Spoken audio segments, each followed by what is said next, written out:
오늘 함께 봉독하신 시편 45편은 축하시입니다. 왕의 결혼을 축하하는 그런 시입니다.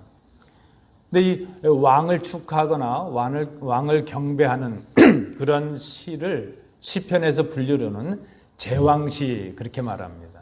제왕시라는 시에 들어가는 그 분류가 되는 45편입니다. 그런데 내용적으로 보면 단순히 왕의 결혼 예식을 묘사하고 축하하기보다는 그 결혼식에 참여하는 왕의 위엄, 왕의 모습이 어떠한가, 또 왕의 사랑을 받고 신부가 되는 왕후가 될 사람의 그 모습이 어떠해야 하는가 하는 것을 노래로 만들어서 이제 찬양하고 노래하고 있는 것을 봅니다. 그래서 이 내용은 마치 그리스도와 그의 신부된 교회와의 관계를 결혼식이라는 비유를 통해서 이렇게 설명해 주고 묘사한다는 그런 면에서 이 시는 메시아를 예언하는 시다, 그렇게도 분류합니다. 그래서 시편 45편은 제왕시 혹은 메시아 예언시 이렇게 불리고 있습니다. 시편 45편은 크게 두 부문으로 나눠집니다. 1절부터 8절에서는 신랑인 왕의 위엄에 관해서 노래를 합니다. 그리고 9절부터 17절까지는 그 왕의 아내가 되는 왕으로서 그 신부에 대해서 모습이 어떠해야 할 것인가 하는 것을 노래하고 있습니다. 9절은 신부가 왕후가 어떤 단장, 어떤 옷을 입고 어떻게 꾸미는가 하는 것을 말하고 10절부터 11절은 그 신부가 갖춰야 될 자격, 자세, 신부에게 주는 권고가 나타납니다. 그리고 12절부터 15절은 결혼식의 모습이 이어지고 있는 것을 봅니다.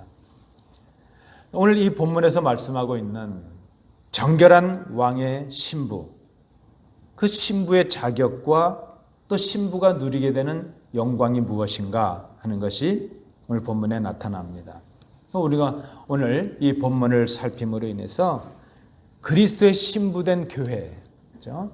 그리스도의 신부된 우리 성도들이 갖춰야 될 그 아름다운 신부의 모습, 사랑받는 신부의 모습이 어떠할까 하는 것을 우리가 생각해 봅니다. 첫 번째입니다. 9절 그리고 12절부터 15절의 말씀을 참조해 주시기 바랍니다. 신부됨이, 신부가 되었다는 것이 은혜라는 것을 잊지 말라는 것입니다. 신부되는 것, 그게 은혜라는 것입니다. 오늘 본문은 왕의 신부가 되어서 존귀한 사람이 되고 존귀함을 받게 되고 또 왕의 사랑받는 그런 왕후가 되는 그 신부의 모습을 노래하고 있습니다. 이 내용은 왕후가 될 신부에게 주는 교훈의 말씀이기도 하고 동시에 그 왕으로서 갖춰야 될 자격이기도 하다, 이렇게 말할 수 있죠. 먼저 이 왕후는 왕후에 걸맞는 옷을 입습니다. 오늘 본문에 보니까 오빌의 금으로 꾸민 의복을 입는다. 그리고 이제 왕의 오른편에 서게 됩니다. 그의 신분이 바뀌고 존재가 바뀌는 것이죠. 이것은 어떻게 주어집니까? 왕과 결혼하게 되고 왕의 아내가 됨으로 주어지는 선물입니다. 그가 왕후의 옷과 또 그 장식을 하게 되는 것은 그의 자격이나 그의 공로 때문이 아니라는 것입니다. 왕 때문입니다. 남편이 왕이기 때문입니다. 남편이 대통령이 되면 그의 아내가 First Lady가 되죠. 그렇지 않습니까?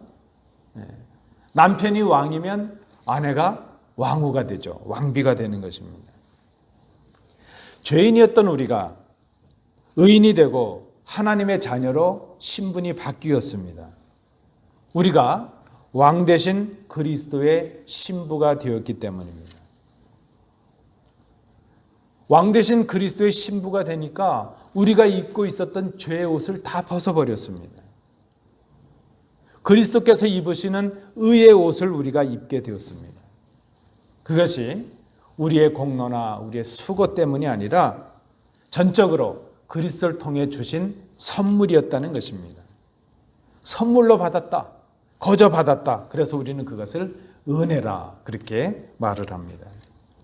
그리스도께서 왕이시기에 우리가 그의 신부가 되고 그의 영광에 참여하게 되고 이제는 그리스도의 하나님의 우편에 오른편에 서게 되는 그런 존재가 되었다 하는 것입니다. 오늘 본문에 보니까 결혼식이 진행되면 그 중간에 이제 각 나라로부터 온 사절단으로부터 예물을 받습니다. 나라에서 왕비들도 보내고 공주들도 보내서 이제 그 왕후에게, 왕의 아내가 되는 그 왕비에게 예물을 주죠.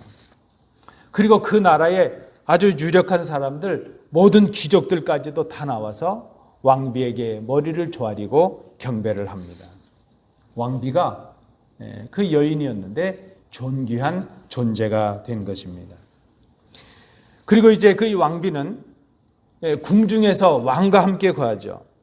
모든 부귀와 영화를 누리게 되고 왕께로 나가는 사람이 되고 이제 그 왕비와 함께 했던 사람들도 왕 앞에 나갈 수 있는 왕궁에 들어가게 되는 영광을 누리게 됩니다.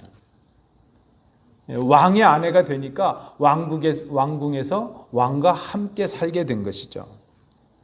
이것이 왜 그렇게 됐죠? 왕비가 되었기 때문입니다. 그의 남편이 왕이기 때문입니다. 왕으로부터 받는 은혜라 그렇게 말할 수 있습니다. 그런데 이 오늘 본문을 좀 유의해서 보십시오. 오늘 본문은 왕의 신부는 어떤 사람을 뽑아야 될까? 왕의 신부를 뽑기 위해서 지금 자격을 논하고 있는 것이 아닙니다. 이미 왕의 선택을 받았고 왕의 신부로 뽑힌 여인이 이제 왕후가 되었으니까 왕으로서 갖추어야 될 모습이 무엇인가 하는 것을 노래로 권면해 주고 있는 것입니다. 여러분, 우리가 하나님의 자녀가 된다는 것은 이미 되었다는 것이죠.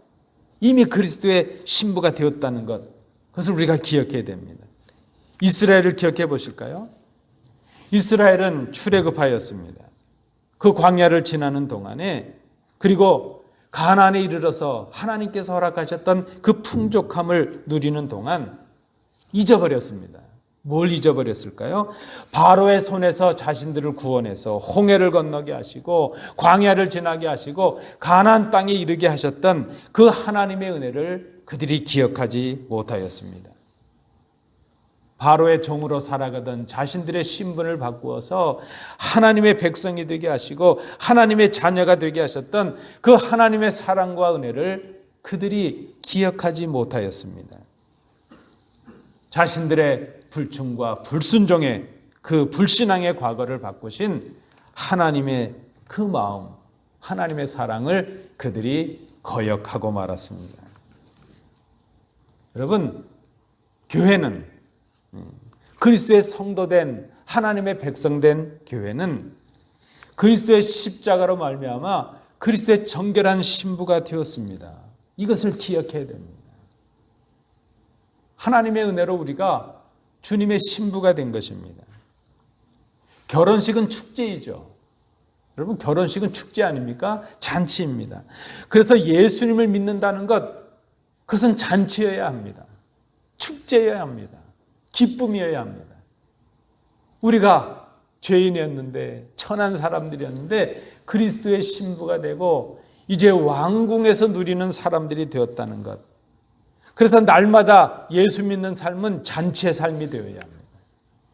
우리가 교회에 나와서 함께 예배하는 것, 이것은 축제여야 합니다.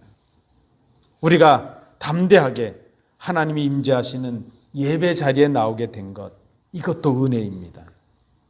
우리의 공로가 아니라 그리스도의 신부가 됨으로 주신 선물입니다.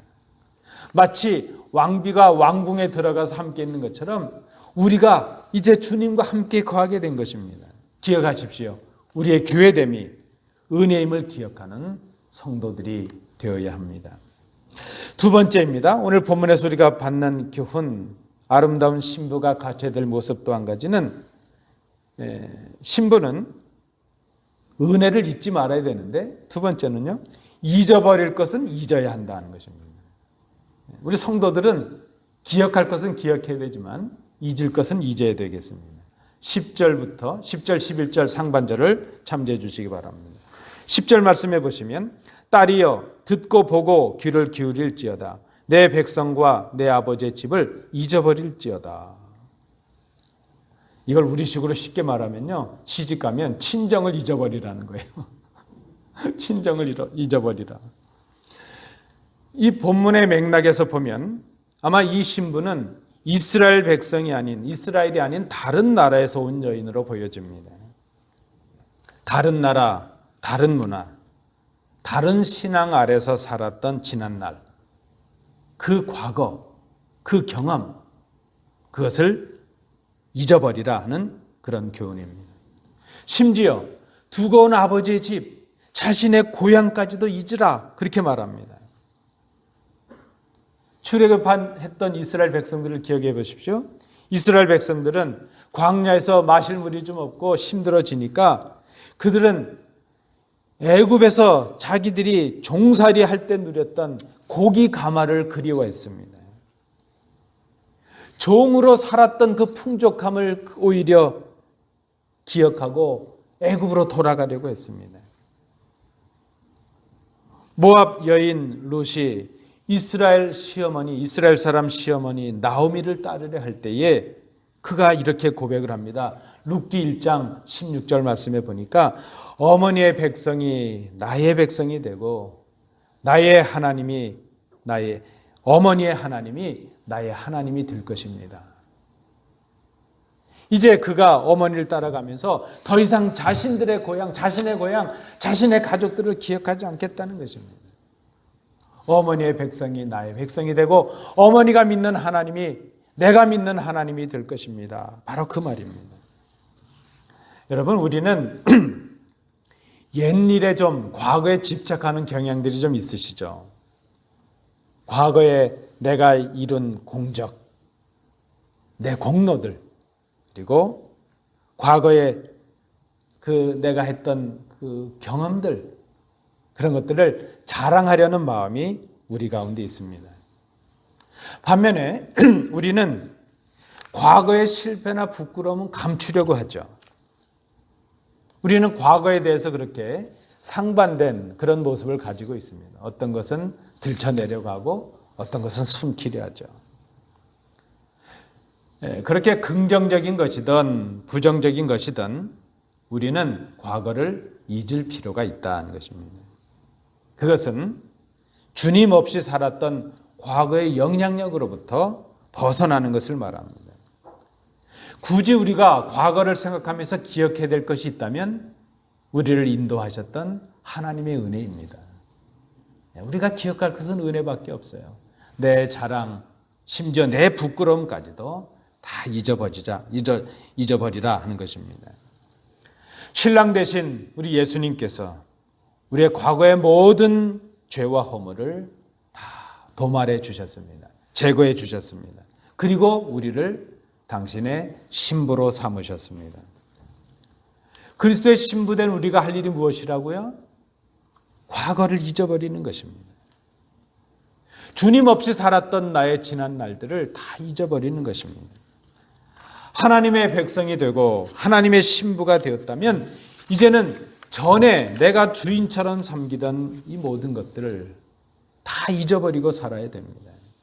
그리스도를 알기 전에 나의 삶의 그 과거의 삶의 모습들, 과거의 습관들, 과거의 사고방식들, 과거에 했던 내 언행까지도 세상적이고 육신적인 옛 생활과 습관들, 그런 것들 다 버려야 한다는 것입니다. 그리스도의 신부가 되었는데도 여전히 과거의 삶의 모습, 불신자의 언행, 그의 마음을 가지고 살아간다면 이것은 마치 남편과 결혼하고도 다른 남자를, 과거에 만났던 남자를 마음에 두고 살아가는 여인과도 같다는 것입니다. 하나님 앞에 바르지 못한 일입니다. 이제는 그리스도의 신부로서, 그리스도의 아내로서 오직 남편이신 그리스도만 사랑하는 것입니다. 그렇게 자신의 과거를 잊어버리는 것이 남편인 왕이 신부의 아름다움을 사모하는 일이 된다. 오늘 본문은 그렇게 말합니다. 남편이, 왕이 왕비된 아내를 사랑할 수 있는 아름다움이 무엇인가? 정결한 아내가 되는 것입니다. 정결한 아내가 된다는 것은 자기의 과거를 다 잊어버리고 이제는 남편만을 사모하는 것입니다. 그것이 온전한 결혼의 완성된 모습이라 그렇게 말합니다. 그리스도의 신부답게 잊을 것은 잊어버리는 성도, 그것을 우리 주님께서는 우리의 아름다움으로 보십니다. 과거를 청산하고 주님만을 섬기는 것, 그것이 아름다운 성도입니다. 그 신부의 아름다움을 신랑은 사모한다. 오늘 본문이 말합니다. 여러분, 우리가 문제가 있어요. 우리의 문제가 무엇인가 하면 기억해야 될 것은 잊어버리고 잊을 것은 간직하려는 데 우리의 문제가 있다 생각합니다. 여러분, 지금까지 어떤 삶을 살아오셨습니까? 많은 사람들로부터 어떤 평가를 받고 계십니까? 여러분, 지금까지 우리가 어떤 삶을 살았는지, 그리고 지금 우리가 어떤 평가를 받아왔는지 중요하지 않다는 것입니다. 정말 중요한 것이 있다면 지금부터 이제 우리가 어떤 삶을 살아가고 앞으로 어떤 평가를 받으며 살아갈지, 지금까지 우리의 평가를 어떻게 바꿔나갈 것인지, 그것이 중요하다 하는 것입니다. 기억하십시오. 우리는 그리스도의 신부가 되었습니다. 그리스도의 신부가 되었다면 그리스도의 신부답게 잊을 것은 잊어버리는 것, 우리 성도들이 해야 될 아름다운 모습이라 말할 수 있습니다. 세 번째입니다. 이제 마지막입니다. 오늘 본문에서 우리가 발견하는 또 신부된 모습이 무엇일까? 신부는 남편을 경배해야 한다 그랬습니다. 11절 하반절과 15절, 16절을 참조해 주시기 바랍니다. 오늘 본문은 정확하게 경배하라 그랬어요.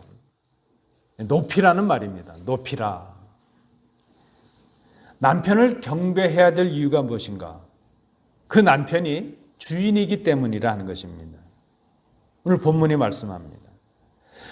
남편을 주인으로 섬기라는 이 말은 신랑과 신부의 관계가 아주 굴욕적이고 일방적인 비인격적인 불평등의 관계를 말하는 것은 전혀 아닙니다. 아내가 남편을 주인으로 섬기고 순종하는 것은 남편과 아내의 높고 낮음을 말하는 것이 아니라는 것입니다. 다만 이것은 하나님께서 세우신 한 가정의 질서에 관한 것입니다.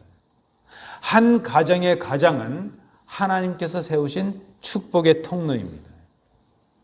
그래서 우리가 경배하고 순종하고 높여야 됩니다. 하나님께서 정하신 축복의 채널입니다. 통로입니다. 사도 바울은 에베소서 5장 22절 말씀 이하에서 이렇게 말하죠. 가정의 질서를 위해서 순종을 강조합니다.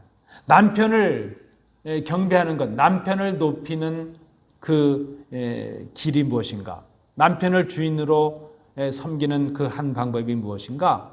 순종하라 하는 것입니다. 순종하라. 아내는 남편에게 복종해야 됩니다. 순종해야 됩니다. 이는 남편이 아내의 머리가 되었기 때문이라고 그랬습니다. 그것은 그리스도께서 교회의 머리됨과 같다 말씀하셨습니다. 여러분, 오늘 이 설교를 들으시면서 우리 남편들께서 오늘 잘 왔네 그러지 마세요. 남편은 더 큰 책임이 있습니다. 남편은 아내 사랑하기를 그리스도께서 교회를 사랑하신 것 같이 하라 그랬습니다.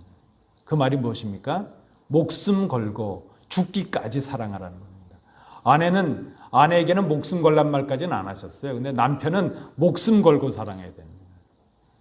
안 되겠어요. 우리 남편들 저를 따라해 주십시오. 나는 아내를 사랑하기 위해 목숨을 걸겠습니다. 우리 아내분들 좀 위로가 되시죠? 예. 이 말씀은 전혀 불균등이나 그런 남녀 비하의 그런 말씀이 아니라는 것을 기억해 주시기 바랍니다. 다만 하나님께서 세우신 질서입니다. 남편이 아내의 머리됨이 그리스도께서 교회의 머리됨과 같다는 것입니다. 오늘 본문에 보니까 왕비, 이 왕후는요, 아내가 되었으니까 왕의 사랑을 받기에 힘써야 된다. 그 힘쓰는 방법이 남편을 경배하는 것입니다. 그 이유, 왜 경배해야 됩니까? 왕이 신부의 주인으로 하나님이 정하셨기 때문입니다. 왕이 신부의 주인이 되었기 때문입니다. 그렇다면 교회는 그리스도를 경배하고 순종해야 합니다. 그 이유가 무엇입니까? 교회 주인이 그 어떤 사람이 아니라 바로 그리스도께서 교회의 주인이시기 때문입니다. 그리스도께서 죄로 죽었던 우리를 피값으로 사셨기 때문입니다. 신부의 큰 책임, 남편도 마찬가지지만 신부는 남편만을 사랑해야 합니다.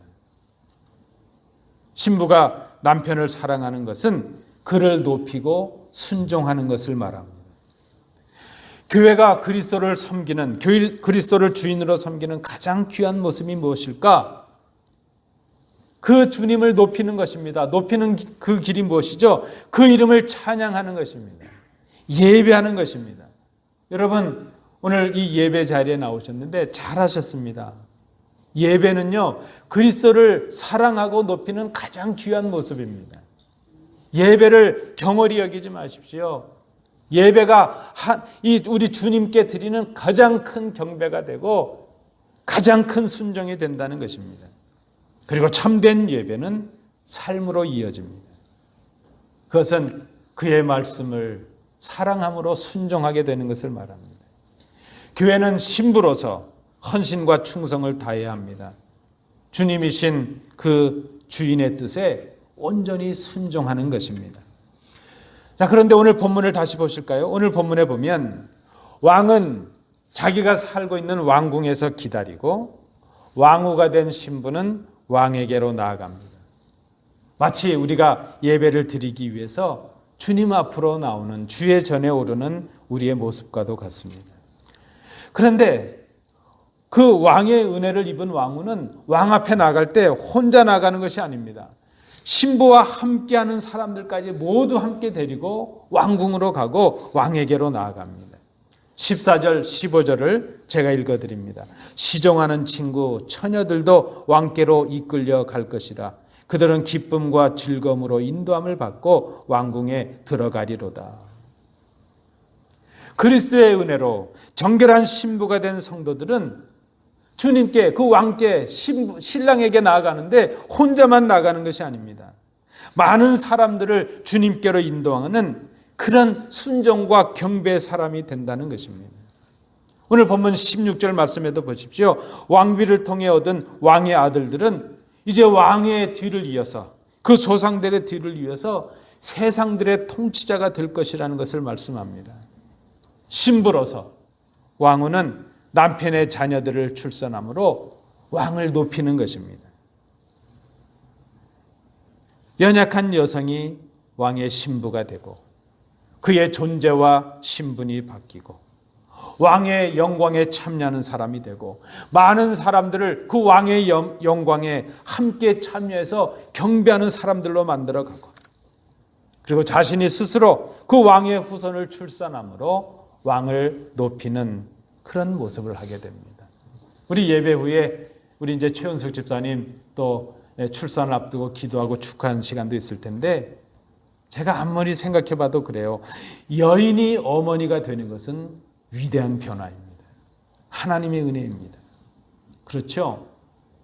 나약할 수 있고 연약할 수 있는 한 여성이 이제 아내가 되고 어머니가 된다는 것은 위대한 변화입니다. 존재의 변화입니다. 마찬가지로 우리가 그리스도인이 되고 많은 사람들을 그리스도께로 인도하는 생명의 출산자가 된다는 것은 위대한 변화입니다. 위대한 기적 같은 변화입니다. 주님의 정결한 신부가 된 교회가 해야 될 일이 무엇일까? 영광에 참여하게 하신 그 주님을 높이고 그의 말씀에 순종하는 일입니다. 많은 사람들을 주님께로 인도해서 함께 경배하고 함께 예배하는 일입니다. 그리고 이제 주님의 사람들, 제자들, 하나님의 백성들을 출산하고 만들어가는 일입니다. 그것이 바로 주님을 경배하는 일이라 그렇게 정리할 수 있습니다. 말씀을 맺습니다. 우리가 그리스도의 은혜로 주님의 정결한 신부가 되었다는 것을 인정하십니까? 믿으십니까? 그렇다면 이제 우리의 옷이 바뀌어야 됩니다. 신부, 그 왕비가 입는 옷에 걸맞는 옷이 있어야 됩니다. 우리의 삶의 변화가 필요합니다. 그리고 이제는 신랑과 함께 살아가는 그 삶이, 주님과 함께 살아가는 그 삶은 결혼식에 이어지는 잔치입니다. 예수 믿는 것이 잔치가 되어야 됩니다. 기쁨이 되어야 됩니다. 예수 믿는 것이 행복해야 됩니다. 저는 요즘 기도합니다. 주님, 우리 성도들이 주의 전에 오르는 것 때문에, 예수 믿는 것 때문에 행복하게 해주세요. 저 때문에 행복하고, 저는 성도들 때문에 행복하고, 우리가 예수 믿는 것이 행복하게 해주세요. 그래서 그 행복함을 전하게 해주세요. 여러분, 우리가 성도 되었다는 것이 은혜입니다. 우리가 주님의 신부가 된다는 것이 은혜입니다. 그렇다면 이제는 주님께서 기뻐하시지 않을 과거의 모습들은 버려야 합니다. 그래야 주님의 사랑을 받습니다. 세상과 주님을 우리가 겸해 섬길 수 없음을 기억하십시오. 이제는 결단해야 됩니다. 주님의 말씀을 순종하고 그 말씀을 증거하고 함께 주님께 예배하는 자들이 되기를 힘써야 됩니다. 많은 사람들을 주님께로 인도하고 주님의 제자들을 출산하고 출생시켜서 만들어 가야 합니다. 그런 교회, 그런 성도들, 오늘 본문에 보니까 왕으로부터 사랑받는 왕비입니다. 사랑받는 아내가 됩니다. 그런 교회가 바로 주님께로부터 사랑받는 교회입니다. 주님이 기뻐하시는 교회입니다. 왕과 함께 살아가는 왕궁에서의 삶을 누리는 신부입니다. 우리가 오늘 어떤 모습을 갖느냐에 따라서 과거 속에서 살아가느냐, 이제 주님과 함께 왕궁에서 살아가느냐, 기쁨과 감사의 삶을 살아가느냐, 그것이 결정이 됩니다. 사랑하는 성도 여러분, 함께 이 교회의 모습, 이 성도의 모습을 꿈꾸지 않으시겠습니까? 함께 기도하시겠습니다.